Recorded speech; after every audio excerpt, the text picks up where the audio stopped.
নীলফামারীতে পরিত্যক্ত মুরগির খামারে বস্তায় আদা চাষ ও ফিলিপাইন জাতের আখ চাষ করে লাভবান হয়েছে নুরজামান নামে এক কৃষি উদ্যোক্তা।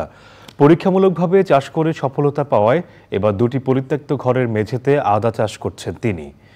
স্থানীয় কৃষি বিভাগ বলেছে, রোগ বালাই কম হওয়ায় বাড়ছে বস্তায় আদা চাষ। নীলফামারী থেকে আনোয়ারুল আলমের পাঠানো তথ্য, ভিডিও চিত্রে তাফহিমুল ইসলামের রিপোর্ট।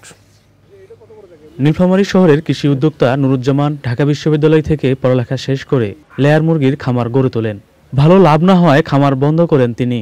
লেয়ার মুরগির পরিত্যক্ত ঘরের মেঝেতে বস্তায় আদা চাষ ও আশেপাশের জায়গাগুলোতে ফিলিপাইন জাতের আখ চাষ করে লাভবান হয়েছেন তিনি। তো আশা করতেছি ফলন অনেক ভালো হবে এবং যদি মিনিমাম ফলনও হয় তবু 3 টন আর কি আমরা আশা করতেছি, যেইটার অ্যাভারেজ ভ্যালু প্রায় 6 লাখ টাকা।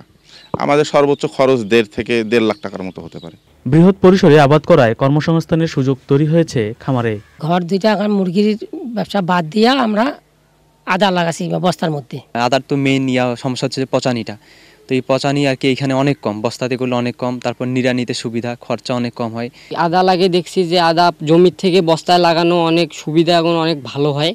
রোগবালাই কম হওয়ার পাশাপাশি লাভবানের সম্ভাবনা বেশি থাকায় বাড়ছে বস্তায় আদা চাষ।